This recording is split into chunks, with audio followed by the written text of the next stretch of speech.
Toward the end of the regular season, the Aggies hit some bumps on the road in the gauntlet of the SEC. We had to stretch Kentucky, Tennessee, Ole Miss, and Alabama, and I've said it the entire year that SEC is a gauntlet. And I thought all 4 matches we actually played decent volleyball.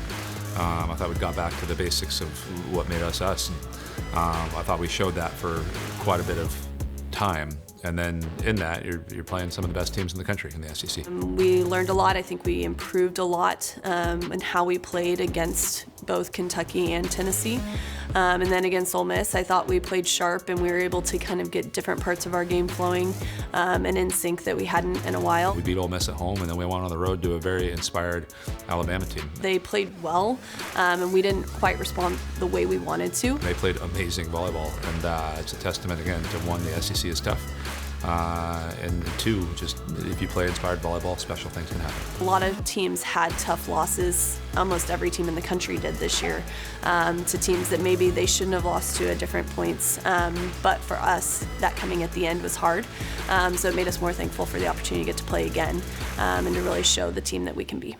But when it was time to select the field for the NCAA tournament, the Aggies waited patiently in hopes of new life and a spot in the bracket. Welcome to the 2023 NCAA Women's Volleyball Selection Special. We were hopeful, but we also, I would say, we're confident that we knew we deserved to be there and we needed to hopefully get the nod so that we can go and have a great showing and see what we can do. I've never had a wider range of emotions in a day in my life. I got to the point when I woke up in the morning that, hey, what's done is done, and the committee's going to choose to put us in or not. And I was a little bit at peace with that.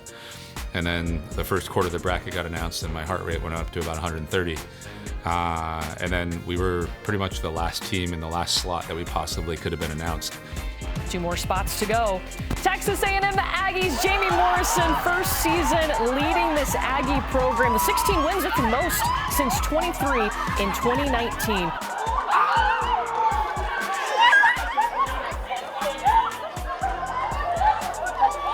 Just the amount of joy, the pure joy that everybody had. I remember Jamie's running around the room and, you know, the girls are hugging and crying, and that just shows how much this team cares and how much this team really worked hard to get back into the tournament. When I took this job and I was talking to administration, I took the job because of the people and the talent that was here, and I saw it capable of making the NCAA tournament this year. We sat down in January and we set a goal of making the NCAA tournament and what it would take and the work that would go in during the spring in the weight room, during the spring in the gym, during the summer, what they should be doing on their own, making sure that our actions lived in alignment with the goals. And we lived up to that. And I think that's one of the coolest things. The NCAA tournament is the standard at A&M. The goal this season was to put the program back to where it felt it belonged. That has been the standard of this program for many, many years, and not just getting into the tournament, but getting in, deeper rounds.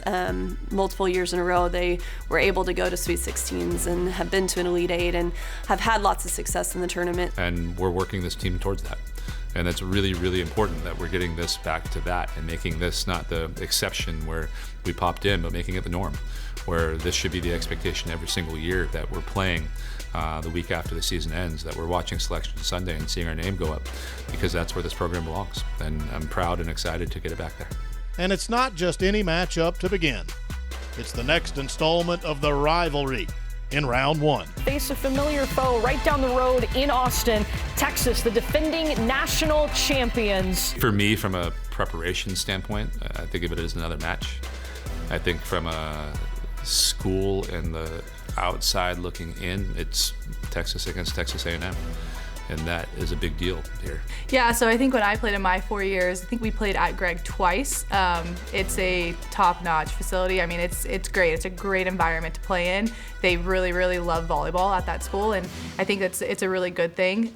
It's going to be loud. It's going to get a little feisty. It's a rivalry game. It's going to happen. So I think the biggest thing is the girls just need to kind of lean into it and have fun with it. When I was playing, we were in the Big 12, and so we played Texas every year, twice a year, and got to do home and away, and it was always a really exciting match.